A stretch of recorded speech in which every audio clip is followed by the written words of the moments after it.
नमस्कार, आप देख रहे हैं भारत समाचार और आपके साथ मैं हूं शैलेंद्र। आज हुकूमत में बात होगी हाथरस और बुलंदशहर के सांसदों के रिपोर्ट कार्ड की। हाथरस में जनता की उम्मीदों पर कितना खरा उतरे राजेश दिवाकर और बुलंदशहर के सांसद भोला सिंह के बारे में जनता क्या सोचती है, इसकी हुकूमत में पूरी पड़ताल होगी। क्षेत्र में कितना विकास हुआ है और उसको लेकर क्या दावे किए जा रहे हैं, इसकी पूरी समीक्षा होगी।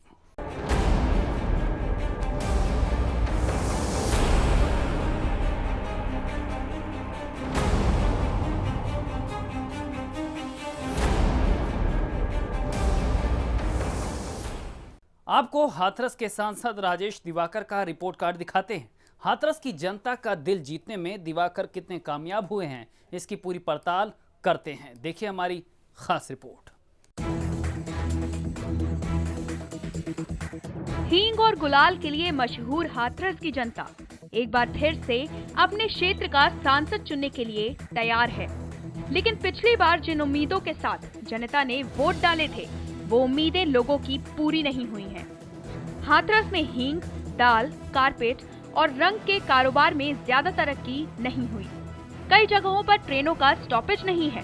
उच्च शिक्षा और तकनीकी शिक्षा के लिए छात्र जो मांग कर रहे थे, वो पूरी नहीं हुई है। इसके साथ ही बेरोजगारी भी काफी ज्यादा बढ़ गई है। कारोबार चौपट है और युवाओं को नौकरी नहीं मिल रही है। साल 2014 के लोकसभा चुनाव में हाथरस की जनता ने बीजेपी के राजेश दिवाकर को अपना सांसद चुना था, लेकिन सांसद ने क्षेत्र में विकास के काम नहीं करवाए हैं, जिससे जनता सांसद से इस बार संतुष्ट नहीं है। आपका जो वर्तमान सांसद है कहीं भी स्टैंड नहीं करता। उसके कई कारण है कि 5 साल तक इन्होंने स्टेट और सेंट्रल गवर्नमेंट होने के कारण कोई पब्लिक का काम नहीं किया है। तमाम तरह की ऐसी सुविधाएं जो बीजेपी सरकार आज तक 50 सालों से जो नहीं हो पाया था, वो जो है बीजेपी सरकार द्वारा ये चीजें दी गई, जिससे जनता जो है खुशी का माहौल है। तो अपने रोजगार की तलाश में यहाँ के युवा भटकते नजर आए। तो सबसे बड़ा मुद्दा सांसद के लिए यही होगा कि वो यहाँ पर जल्दी से जल्दी शहर के रेल के यातायात की व्यवस्था कराए और बंद पड़ी इंडस्ट्रियों को चालू कराए। हाथरस से बीजेपी सांसद राजेश दिवाकर साफ सुथरी छवि वाले नेता माने जाते हैं। 2014 के लोकसभा चुनाव में जीत दर्ज करके राजेश दिवाकर पहली बार लोकसभा पहुंचे। राजेश दिवाकर संसद की कई समितियों के सदस्य हैं। 16वीं लोकसभा में उन्होंने कुल 8 बहस में हिस्सा लिया है और 263 सवाल भी पूछे। राजेश दिवाकर ने अपनी सांसद निधि की करीब 85% राशि खर्च की है, लेकिन जनता का आरोप है कि सांसद ने क्षेत्र में विकास के काम नहीं करवाए हैं। सांसद राजेश दिवाकर का रिपोर्ट कार्ड उनकी पार्टी में जैसा भी हो, लेकिन जनता में उनकी छवि अच्छी नहीं है। जिस उत्साह के साथ जनता ने उन्हें अपना सांसद चुना था, उस भरोसों के साथ सांसद ने काम नहीं किया। लेकिन बीजेपी नेता का दावा है कि सांसद ने क्षेत्र में काफी काम करवाए हैं और अभी काम होने बाकी हैं। राजेश दिवाकर पहली बार हाथरस लोकसभा से सांसद बने। मेरा मानना है कि पूर्व में 4-4, 6-6 बार भी लोग सांसद रहते हैं, बनते हैं, वो भी अपने क्षेत्र की सारी समस्याओं का निदान नहीं करा पाते हैं। लेकिन राजेश दिवाकर के प्रयास काफ़ी अच्छे रहे। जैसे ओवरब्रिज का रहा, जो हाथरस का 40-50 साल पुराना मुद्दा था और समस्या थी बड़ी, वो पूरी हुई। हाथरस में कई काम हुए हैं, लेकिन विकास के जितने काम होने चाहिए थे, वो पूरे नहीं हुए हैं। बेहतर सड़कें, मिनी मेडिकल कॉलेज और स्वास्थ्य सुविधाओं में सुधार, शिक्षा के क्षेत्र में काम करने की काफी जरूरत है और इस चुनाव में फिर से यही मुद्दे हाथरस में हावी रहेंगे। अब देखना है इन मुद्दों को लेकर जनता किस पर भरोसा करती है। हाथरस से शमी गौतम, भारत समाचार। हाथरस के सांसद राजेश दिवाकर ने जिस गांव को गोद लिया था, वहां भारत समाचार की टीम पहुंची। जब हमने ग्रामीणों से बात की तो ज्यादातर ग्रामीण सांसद से काफी नाराज दिखे। जो वादे जनता से हुए थे, वो सिर्फ वादे ही साबित हुए।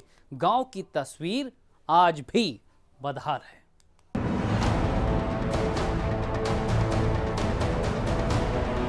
हाथरस जिले का ये है अहवरनपुर गांव।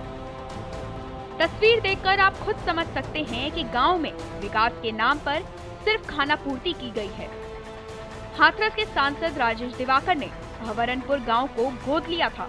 गोद लेते समय सांसद ने ग्रामीणों से वादे किए थे कि कुछ ही दिनों में गांव में विकास की गंगा बहेगी और पूरी तरह से गांव का कायाकल्प हो जाएगा। विकास की गंगा तो नहीं बही, लेकिन नालियों का पानी जरूर सड़कों पर बह रहा है और जो भरोसा जनता ने सांसद पर जताया था वो भरोसा अब टूट चुका है। आदर्श गांव घोषित हुआ था दिवाकर जी के उसमें, लेकिन वो कोई विकास नहीं हुआ। जब से 5 साल हो चुके उनका कार्यकाल पूरा हो गया, लेकिन यहाँ एक ईंट तक नहीं लगी। क्या ऐसे ही आदर्श गांव होते हैं, न निकलने के लिए रास्ता है यहाँ, न कोई इंटर कॉलेज है बच्चों की पढ़ाई लिखाई के लिए, न कोई स्वास्थ्य के लिए कोई हॉस्पिटल है जो गरीब लोग जो हैं अपना इलाज करा सकें। अरे जहाँ बदलो या ना बदलो कभी, ये देख रहे हो तुम, हमने ना देखो। सांसद राजेश दिवाकर ने ग्रामीणों से वादा किया था कि गांव में जीवन स्तर में सुधार हो जाएगा। सांसद ने कहा था कि 76 सरकारी योजनाओं के माध्यम से गांव का विकास कराया जाएगा। गांव में सड़क, बिजली, पानी की किल्लत दूर हो जाएगी। चारों तरफ विकास की बयार बहेगी, लेकिन विकास की बयार तो नहीं बही, बल्कि गांव खुद विकास के आंसू बहा रहा है। गांव में एक स्वास्थ्य केंद्र तो बना है, लेकिन वो आज तक शुरू नहीं हो पाया है और इलाज के लिए लोगों को काफी दूर जाना पड़ता है। कोई विकास ना हो, जे विकास हो जिन्हें का गली कर देंगे और क्या कहते हैं टंकी लगाएंगे, सो जे टंकी ना चल रही है। क्यों टंकी में क्या हुआ? टंकी चंदी ना, कौए फूट रही है, कौए एरो कछु ना चली, यूं ना चली, 2-4 दिनों चली हुई। हम तो देखे ना ऐसा। क्यों कभी आए नहीं है यहाँ पर? ना हम देखे ना हम जाने को कौन से सांसद हो। यहाँ तो कुछ नहीं है, टंकी खाली बनी है बस खाली। टंकी में पानी आ गया है क्या? नहीं, पानी नहीं आया अभी। केवल टंकी बनी हुई है, टंकी पानी नहीं। पानी नहीं है। बिजली कैसी आती है? बिजली तो सही आती है। यहाँ गांव का जो स्वास्थ्य केंद्र जो बाहर बना हुआ है वो कब से मतलब बनने के बाद कब से वो तो कोई आया ही नहीं यहाँ। ठीक है, पहले तो बना पड़ेगा, खाली करते वो तो। यहाँ लोग बीमार हो जाते हैं, उन्हें कहाँ लेके जाए? हाथ ले जाते हैं। अहवरनपुर गांव में के ग्रामीणों ने अपने सांसद राजेश दिवाकर को सिर्फ एक बार देखा है। चुनाव जीतने के बाद सांसद महोदय गांव में मीटिंग करने आए थे और विकास के लंबे चौड़े वादे करके गए थे, लेकिन वो वादे हकीकत में नहीं बदले। वादे करके सांसद महोदय चले गए और फिर दोबारा ग्रामीणों को सांसद के दर्शन नहीं हुए। लेकिन अब चुनाव आ गया है तो हो सकता है ग्रामीणों को सांसद महोदय के दर्शन हो जाएं। हाथरस से शमी गौतम, भारत समाचार। हाथरस में 2014 के लोकसभा चुनाव में मोदी की हवा में सभी दल हवा हवाई हो गए थे। इस बार बीजेपी सांसद को पिछले 5 साल के काम जनता को बताने हैं और उसी के आधार पर वोट मिलेगा। इसके साथ ही गठबंधन से जातीय समीकरण भी साधना एक बड़ी चुनौती होगी। 1997 से पहले हाथरस अलीगढ़ का हिस्सा हुआ करता था। बसपा सरकार में 3 मई 1997 को हाथरस को जिला बनाया गया। शुरुआत से ही हाथरस लोकसभा सीट पर बीजेपी का काफी प्रभाव रहा है। पिछले 3 दशक से हाथरस लोकसभा सीट सुरक्षित सीट है। हाथरस लोकसभा सीट मुस्लिम जाट वोटरों के प्रभाव वाली सीट है और यही कारण है कि बीजेपी आरएलडी को यहां लगातार जीत मिलती रही है। 1996 से लेकर 2004 तक हर लोकसभा चुनाव में भाजपा प्रत्याशी किशन लाल दिलेर ने लगातार जीत दर्ज की। 2009 में हाथरस लोकसभा सीट पर आरएलडी और भाजपा गठबंधन से चुनाव लड़ने वाली सारिका सिंह बघेल ने जीत दर्ज की थी। 2014 के लोकसभा चुनाव में बीजेपी सांसद राजेश दिवाकर को करीब 51% मत मिले और सपा, बसपा और राष्ट्रीय लोकदल को मिलाकर लगभग 46% वोट मिले थे। मोदी लहर में हाथरस में बीजेपी सांसद राजेश दिवाकर को 5,44,277 वोट मिले, तो वहीं बसपा से प्रत्याशी रहे मनोज सोनी को 2,17,891 वोट मिले और वो दूसरे नंबर पर रहे थे।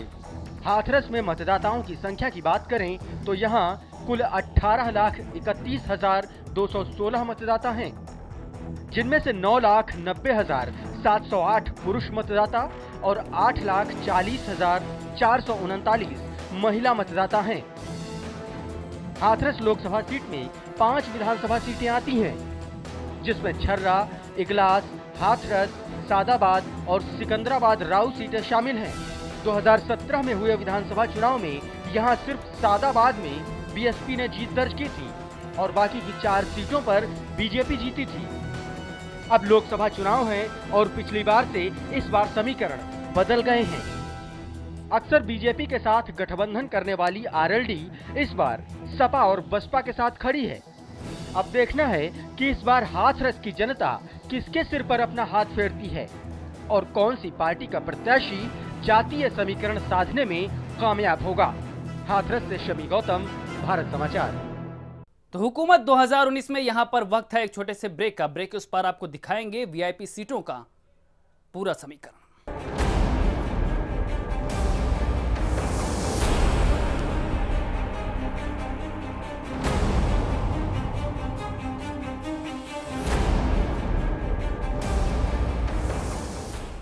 अब बारी है बुलंदशहर के सांसद भोला सिंह के रिपोर्ट कार्ड की। 5 साल में बुलंदशहर में कितने काम हुए और उनसे जनता कितनी संतुष्ट है, इसकी पूरी समीक्षा करेंगे। देखिए हमारी खास रिपोर्ट।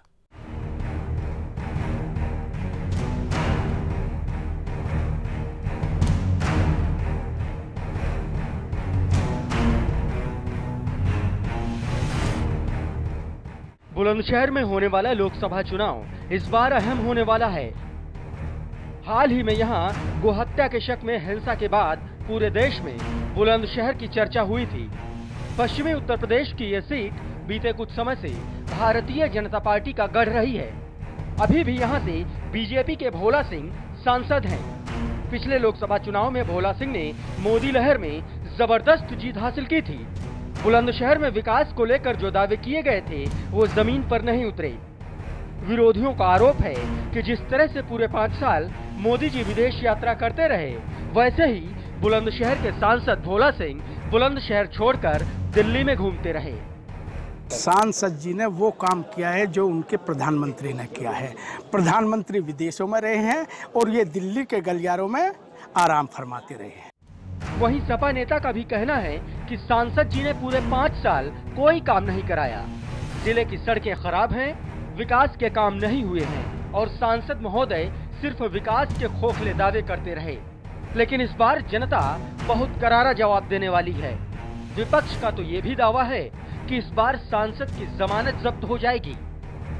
शहर के व्यापारियों का कहना है कि विकास के कुछ काम तो हुए हैं, लेकिन जिस रफ्तार से काम होना चाहिए था उस रफ्तार से नहीं हुआ और सांसद महोदय क्षेत्र में दिखाई नहीं दिए, जिससे जनता में काफी नाराजगी है। ये तो जनता भी भली भांति बोल रही है और हम भी ये चीज़ कहना चाहते हैं कि जो हमारे सांसद जी ने एक गांव गोद लिया था महावतपुर, आज जाके देखिए दशा, ना वहाँ सफाई है, ना जो एक काम वहाँ विकास के होने चाहिए, कुछ नहीं। सांसद जी ने एक वादा किया था कि यहाँ एक रेल से कनेक्ट करेंगे बुलंदशहर को, वो नहीं हो पाया।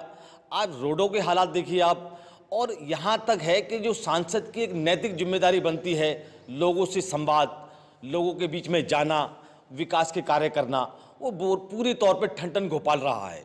सांसद जी का विकास तो हुआ है, शहर में सारे काम चल रहे हैं विकास के, लेकिन जिस स्थिति में विकास होना चाहिए उसी स्थिति में विकास नहीं हो पाया है। और विकास का कोई पैमाना नहीं होता कि कितना विकास होना है, कितना नहीं होना है। लेकिन जनरली लोग थोड़े नाराज़ से हैं, उनसे नाराज़ हैं। एक तो इस वजह से नाराज़ हैं कि वो क्षेत्र में पूरी तरह से रहे नहीं हैं, जैसे क्षेत्र में रहना चाहिए और घूमना चाहिए, सब लोगों से मिलना चाहिए, तो लोगों में नाराज़गी है कहीं ना कहीं। बुलंदशहर की जनता इस बार सांसद भोला सिंह से संतुष्ट नहीं है और व्यापारियों में भी सांसद के प्रति नाराजगी है।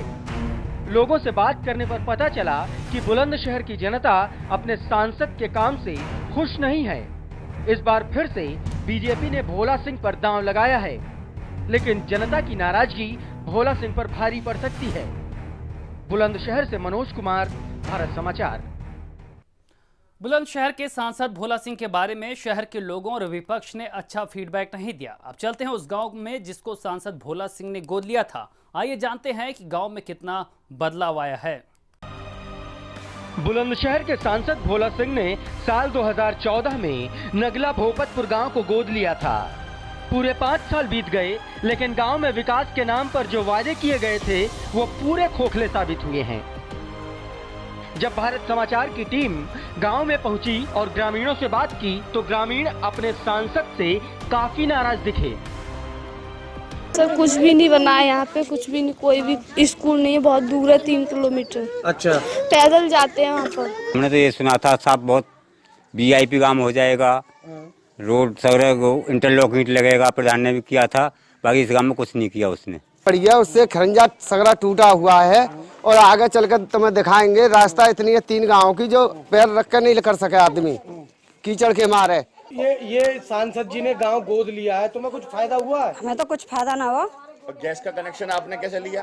गैस का कनेक्शन है ही ना हमारा, लिया कहाँ था? सब उन्होंने तो देखा ही नहीं आज तक लौट के नहीं है कैसा है भूपतपुर, गोद लेके नहीं है। अच्छा। और गली और रास्ता सब अनुसार से यहाँ तक सब खराब है, कोई मतलब रास्ता में भी नहीं आ सकता, गाड़ी भी नहीं आ सकती। ये भोला जी ने गोद लिया था, वो वोट मांगने आएंगे जब उन्हें दिखाएंगे। अच्छा। प्रधानमंत्री नरेंद्र मोदी ने जिस आदर्श ग्राम योजना के जरिए गांव के विकास के बारे में सोचा था, वो सपना पूरा नहीं हो पाया।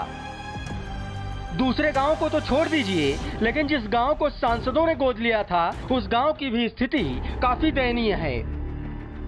भोपतपुर के ग्रामीणों ने सरकारी योजनाओं के नाम तो सुने हैं, लेकिन योजनाओं से ग्रामीणों को कोई फायदा आज तक नहीं मिला।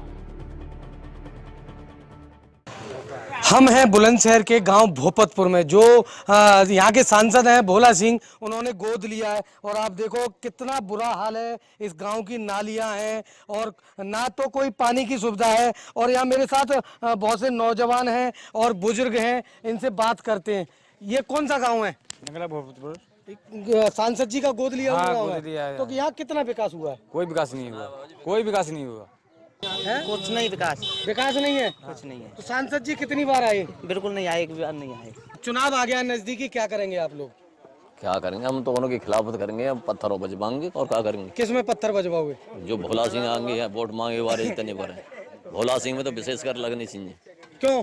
क्योंकि उन्होंने कोई विकास नहीं कर रहे हैं और गोद लाओ गाँव जो। अच्छा, सांसद जी का आदर्श गाँव में इसका नाम है बुलंदशहर में, गोद लिया हुआ गोद लिया था। तो यहाँ कितना विकास हुआ है? पहली बार मैंने उनसे डॉक्टर साहब ने कई बार मीटिंग ली स्कूल में, कई बार किसानों को आश्वासन दिया और किसानों को कुछ नहीं दी अभी तक दिल पाए। मैंने कहा था उस जगह, मैं डॉक्टर साहब एक बात मैं भी कहना चाहता हूं आपसे, क्योंकि आप कितनी बार आए और कितनी बार नाश्ता करके चले गए यहाँ से और पब्लिक का चूतिया बनाए गए, गाँव का पूरा खंडर बनाए गए तुम, और आज तक कुछ नहीं किया तुमने। गाँव में विकास नहीं हुआ? नहीं, कुछ नहीं किया। ये टंकी लगी है तो सब जगह जगह फूट रही है, यहाँ से वहाँ तक तमाम मकान बैठ रहे हैं। यहाँ पे यहाँ साफ सफाई नहीं है, मोदी जी की योजना है। हाँ जी, कोई साफ सफाई बहुत जरूरी है। कुछ नहीं, ये दोनों प्रधान और ये दोनों मिलके भोला। ये गांव आदर्श गांव में है, भोला सिंह ने गोद लिया था। यहाँ विकास हुआ? कितना विकास? कोई विकास नहीं हुआ है। अच्छा, कोई विकास नहीं हुआ साहब, यहाँ कोई विकास नहीं हुआ है। यहाँ भोला सिंह कितनी बार आए? भोला सिंह आए 1-2 बार पहले शुरू में, वो अपनी वैसे ही कैश उनके और नाश्ता करके अपने घर चले गए, फिर उसके बाद में आते नहीं। यहाँ भोपतपुर गांव है, जो नगला भोपतपुर है, जो बुलंदशहर सांसद भोला सिंह के गोद लिया हुआ गांव है। यहाँ लोग जो पूरी तरह बहिष्कार करने की कह रहे हैं लोग कि उन्हें गांव में घुसने नहीं दिया जाएगा। कैमरामैन धीरज के साथ मनोज कुमार, भारत समाचार, बुलंदशहर। बुलंदशहर सीट पर बीते कई सालों से बीजेपी का कब्जा है। इस बार सियासी समीकरण बदले हुए हैं। बदले हुए समीकरण में कौन फिट होगा और कौन अनफिट होगा? क्या इस बार बीजेपी अपनी जीत दोहरा पाएगी या फिर गठबंधन कोई करिश्मा करेगा?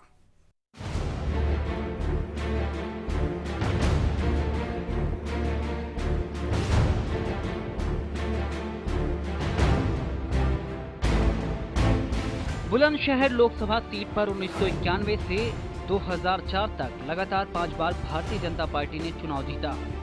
2009 में यहां समाजवादी पार्टी के उम्मीदवार ने बड़ी जीत दर्ज की, लेकिन 2014 में चली मोदी लहर का असर बुलंदशहर में भी देखने को मिला और भोला सिंह बुलंदशहर के सांसद बने। 2014 के लोकसभा चुनाव में पूरे यूपी में बीजेपी का जादू चला था।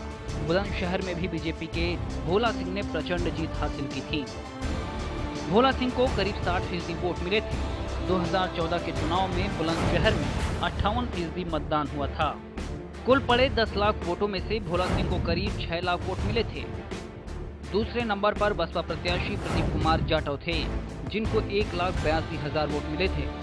2014 में हुए लोकसभा चुनाव के अनुसार इस सीट पर कुल 17 लाख से अधिक वोटर हैं, जिसमें से 9 लाख से अधिक पुरुष और करीब 8 लाख महिला वोटर हैं।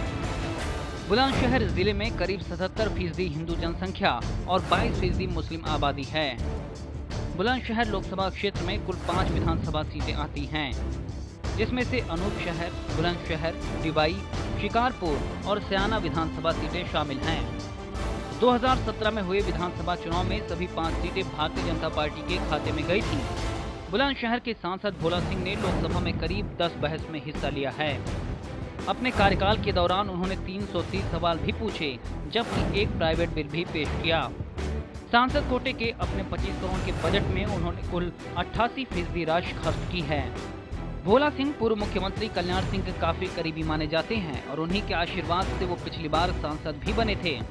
इस बार फिर से भोला सिंह बीजेपी के टिकट पर चुनाव लड़ रहे हैं। बुलंदशहर में पिछली बार सभी प्रमुख पार्टियों ने अलग अलग अपने प्रत्याशी उतारे थे, जिसका बीजेपी को फायदा भी मिला था। लेकिन इस बार सपा बसपा और आरएलडी का गठबंधन होने से भोला सिंह को चुनाव जीतने के लिए अकेले ही पूरी ताकत झोंकनी होगी और जाति समीकरण अपने पक्ष में करने के लिए बेहतर तालमेल करना होगा।